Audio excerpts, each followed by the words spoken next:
Playoffs content, baby. We're finally here, the new playoff bracket for AD2L, and a huge shout out to all the admins who kept in their time and effort to make a great bracket for all the divisions. I'm Daddy Odin, and let's dive into week 6 content, Contenders content edition. I'll try to keep this video as short as possible. So first we'll have the hero spotlight. It's kind of a surprise for me actually, but the hero spotlight for this week is actually Underlord. This week Underlord in AD2L, Underlord has a 92% win rate with 12 games played and 20 games it got banned. Looks like he's doing really well in the offline division and doing really good friend lining. These stats are for all the divisions, so these might be work. I went and looked ahead where Underlord was mostly played, and I think it's mostly in the Archon and Contenders division, if I'm not mistaken, is where Underlord is mostly being played. Now let's go for a recap of week 6. Series 1, we have Soul versus TBD. TBD won the series 2-0 against Soul Invictus, but Soul Invictus had a stand-in, so they probably weren't in their full strength. The new stand-in probably had a hero pool which was not that similar to what kind of playstyle they had. But both teams were in top condition and they are definitely looking scary. I'm not going to dive too deep into this series given the fact that their mid player was not there for Soul Invictus. But good job by TBD for securing number 1 position in AD2L Contenders. Series 2, Kobolds versus MTL. Kind of surprised that Kobolds got swept like that, but was expecting something similar of an outcome. MTL got their PA one game and Dr. Placebo just popped off both games. But my MVP of the series is definitely Subwoofer. Even though Dr. Placebo and Bull got farm, Big Daddy Subwoofer was the reason they got the farm by playing the Underlord, the hero spotlight hero, and just creating so much space on the map and being that juicy frontliner. The series Kobolds vs MTL went 2-0 in favor of MTL. Next, we have Sabers versus PLP. I kind of expected the Sabres to 2-0 this series, but I think there were some mistakes that happened. I'm not really sure. I went ahead and looked the game, and I think even though they got like a really good timing on their offlaner Reaper, I think he got a 13-minute blink with a Veil of Discord, and I don't think they got aggressive. I think they were relying way too much on the power of the CK. And I think they should have believed and trusted the power of Sanking with a Veil and a Blink Dagger at 13 minutes. It was very unfortunate. I'm not sure why or how they left Timbersaw in the pool and didn't really pick any counters and picked mostly all strength heroes in their draft. Especially when Timbersaw is a Mad Max specialty hero. I'm not sure what happened there, but CK definitely got run over by the Timbersaw, and looks like they also did a role swap on the side of Sabres, maybe trying new things out, so I'm happy for them. I always want teams to go out of their comfort zone and try new things. I feel like that makes a team bond more better and grow better as well. Next series, we have Wasted Youth versus Psgs. This series went 1-1. Only one game was ticketed and Wasted Youth lost that game, and Wasted Youth was responsible for the lobby, so I'm gonna talk shit about them. They're the worst team in AD2L. I'm kidding. I have great respect for both teams. I love the playstyle of both teams, PSGS as well as Wasted Youth. There is camaraderie between the teammates as well. They seem to be friendly. They don't BM chat you or anything like that. They're very nice. Now let's look at the only game that was ticketed. Looks like Psgs went for the Underlord. This hero is having such a good week. I'm not sure why. This hero, I feel like this hero is very one-dimensional for me. There's only like one set of things you can do with him. That's probably the reason I don't really like the hero, but looks like it is working currently. I don't think he got any buffs, but I think the heroes that counter him are being either focused banned because they got so strong, or they got nerfed in a way that they can't really be played into the Underlord anymore. Psgs also got the busted Gyrocopter IO combo. If I'm not mistaken, Psgs did this combo before, and I believe it feels quite strong.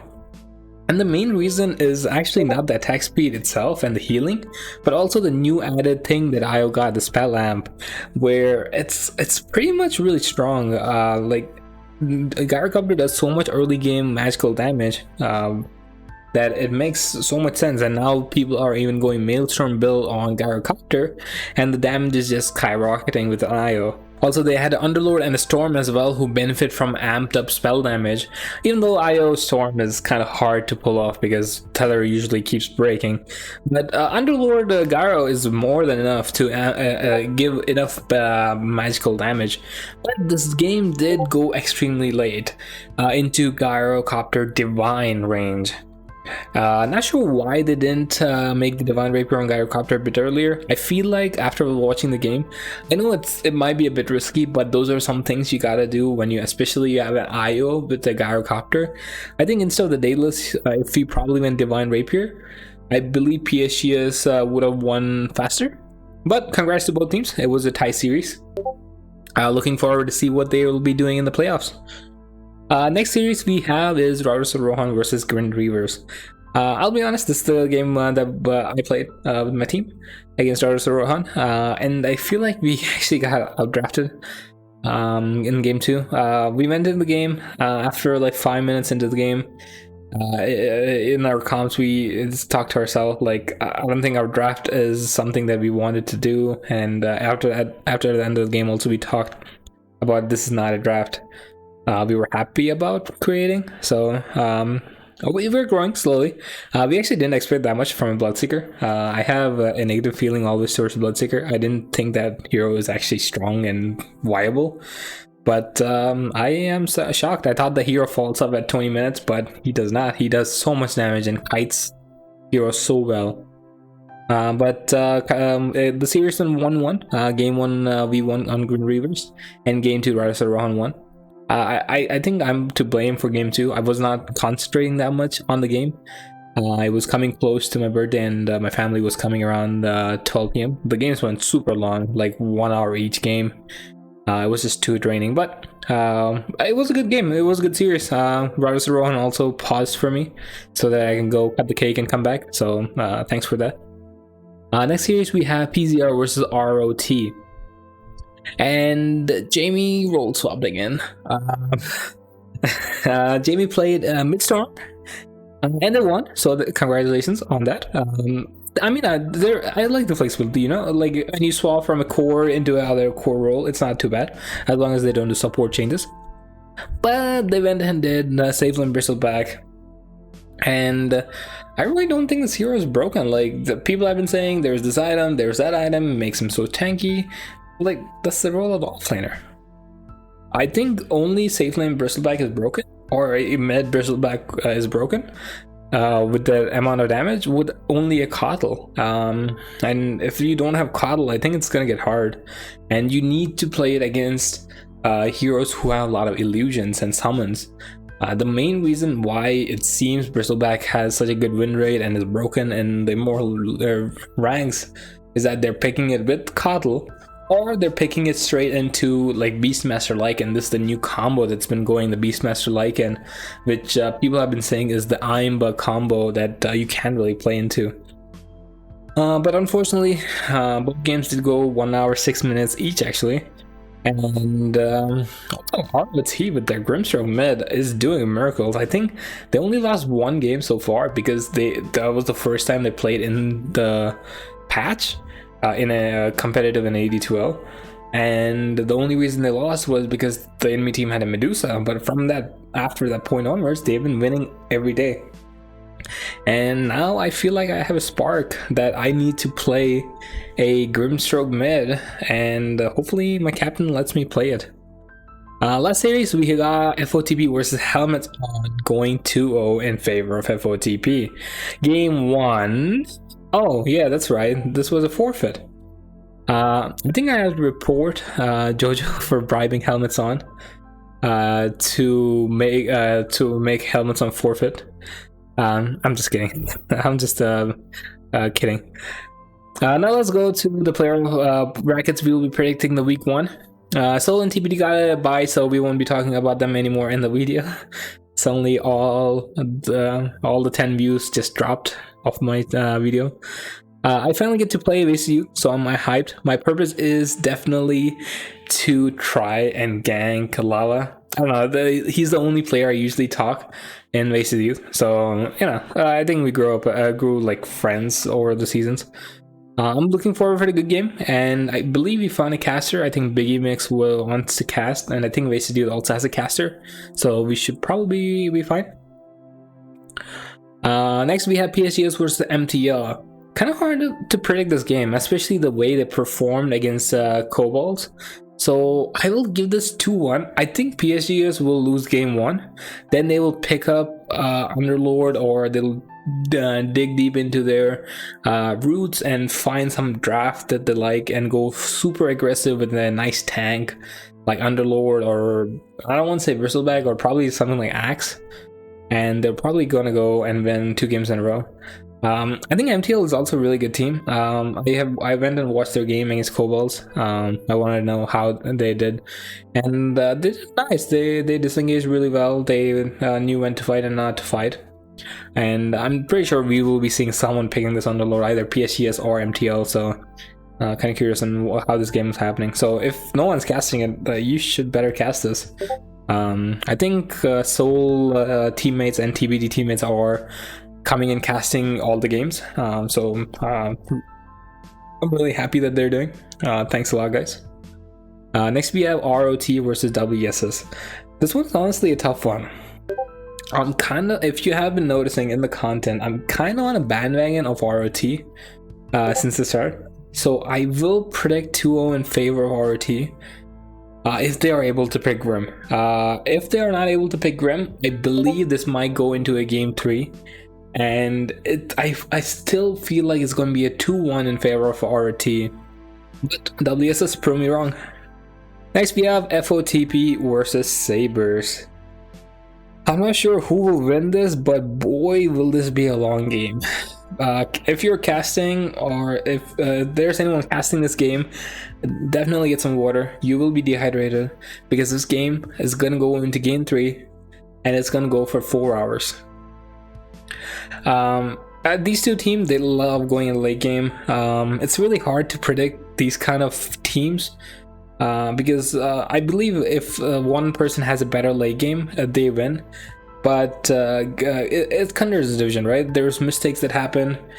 People are prone to making mistakes. We're a human after all, and I think if players change the way they play, I know it's kind of risky to do that sometimes, especially in playoffs in the lower division.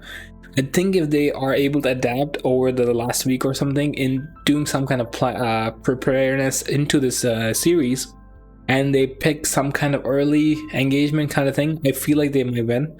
But at the same time, I'm kind of concerned because both teams, they kind of relax at that 20 to 25 minute mark, and that's where other teams are taking the benefit of getting into that nicer window of 30 minutes, and they're getting more stronger. So I feel like if anyone lets the gas go off in the series, is gonna be the one losing this series. I like JoJo, and I also was an ex-Sabers teammate, so it's kind of hard for me to predict. But based on performance throughout their division, I think Sabers have been a bit spotty. They have like really good games, they have really bad games. So I'm not gonna go the risky route. I'm gonna say Fotp might win this, but it will definitely go into game 3. I'm 100% sure this is gonna go into game 3. Unless Sabres have been practicing some kind of really high tempo strat for Fotp, especially because I believe they played against them before. So definitely gonna be a good game. Next we have PZR versus PLB.